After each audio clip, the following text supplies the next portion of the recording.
Hello guys, welcome back my class. मैं हूं आपका HCL सर और मैं आपको पढ़ा रहा हूं कि क्लास 10 की साइंस का first chapter that is chemical reaction and chemical equation. तो आज हम बात करने वाले हैं कि डिकम्पोजिशन रिएक्शन क्या होती है। चलिए डिकम्पोजिशन रिएक्शन को हम कुछ ऐसे समझ लेते हैं कि मान लीजिए आपके पास एक सिंगल रिएक्टेंट है और वो रिएक्टेंट आपका 2 या फिर मोर प्रोडक्ट्स में ब्रेक डाउन हो रहा है, तो ऐसी रिएक्शन को आप डिकम्पोजिशन रिएक्शन बोलेंगे। जैसे मान लीजिए आपके पास एक रिएक्टेंट AB है और ये आपका ब्रेक डाउन किस में हो रहा है, 2 या फिर मोर रिएक्टेंट्स में, तो इसे आप क्या बोलेंगे, डिकम्पोजिशन रिएक्शन बोलेंगे। लेकिन डिकम्पोजिशन रिएक्शन में एक और चीज़ होती है कि भाई जब आप किसी चीज़ को ब्रेक डाउन करते हो तो वहाँ पर आपको एनर्जी देनी पड़ती है, यानी कि डिकम्पोजिशन रिएक्शन में एनर्जी आपकी एब्जॉर्ब होती है, रिक्वायर्ड होती है। तो ऐसे रिएक्शन जिसमें एनर्जी आपकी रिक्वायर्ड होती है, एब्जॉर्ब हो, उस रिएक्शन को आप एंडोथर्मिक रिएक्शन बोलते हैं।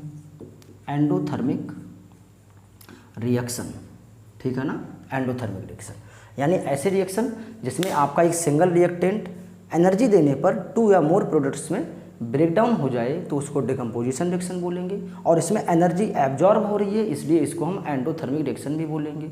और बच्चों इसीलिए इस डिकम्पोजिशन रिएक्शन को अपोजिट ऑफ कॉम्बिनेशन रिएक्शन भी बोलते हैं। कैसे बोलते हैं, देखिए कॉम्बिनेशन रिएक्शन क्या थी कि आपका कोई एक 2 या फिर मोर रिएक्टेंट्स होते थे और वो बनाते थे आपस में रिएक्ट करके एक सिंगल प्रोडक्ट, जैसे कि AB। और जब आपका सिंगल प्रोडक्ट बनता था तो उस टाइम पे आपकी एनर्जी जो होती थी वो आपकी रिलीज होती थी, यानी कि बाहर निकलती थी। और जब एनर्जी रिलीज होती है तो ऐसे कंडीशन में उस रिएक्शन को हम एक्जोथर्मिक रिएक्शन बोलते हैं। एक्जोथर्मिक यानी ऐसी रिएक्शन जिसके अंदर हीट एब्जॉर्ब हो वो एंडोथर्मिक, ऐसी रिएक्शन जिसमें हीट इवॉल्व होती है, रिलीज होती है, उसको हम एक्जोथर्मिक रिएक्शन बोलते हैं। तो ये थी कहानी एंडोथर्मिक और एक्जोथर्मिक रिएक्शन की, यानी डिकम्पोजिशन रिएक्शन और कॉम्बिनेशन रिएक्शन की। अब देखिए डिकम्पोजिशन रिएक्शन जो होती है आपकी वो 3 टाइप की होती है। कैसे होती है बताता हूँ आपको, 3 टाइप की।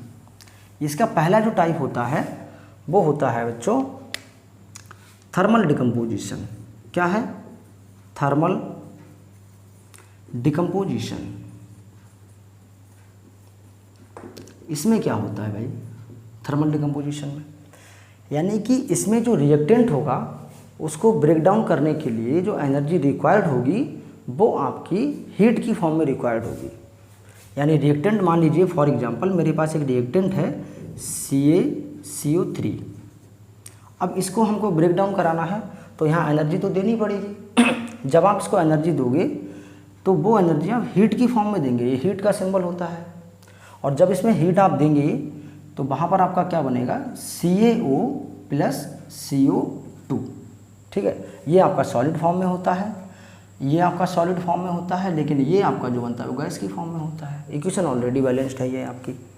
थर्मल का मतलब होता है कि जहाँ पर हीट आपकी एब्जॉर्ब होती हो, यानी उसमें हीट दे रहे हो, जो रिएक्टेंट होता है उसको जो एनर्जी दी जाती है वो हीट की फॉर्म में दी जाती है, तब थर्मल डिकम्पोजिशन। सेकेंड इसका टाइप क्या कहता है, सेकेंड टाइप होता है इसका बच्चों इलेक्ट्रोलिसिस डिकम्पोजिशन। Electrolysis decomposition.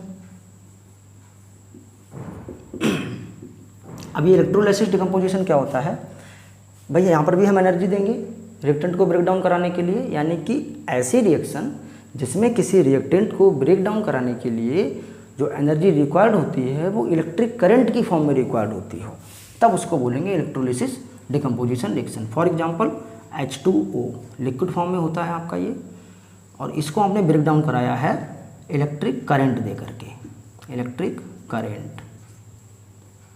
जैसे आपने इसको इलेक्ट्रिक करंट दी, ये ब्रेक डाउन हो गया हाइड्रोजन + ऑक्सीजन गैस में। ये आपका गैस की फॉर्म में होगा, ये भी आपका गैस की फॉर्म में होगा।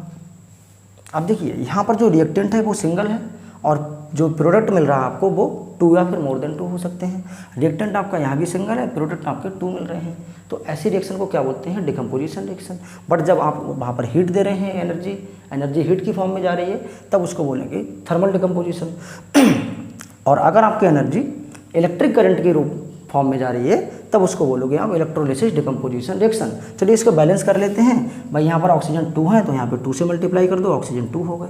यहाँ पर हाइड्रोजन 2 2 4 हो गए तो यहाँ पे 2 से मल्टीप्लाई कर दो, यहाँ पर भी 4 हो गए।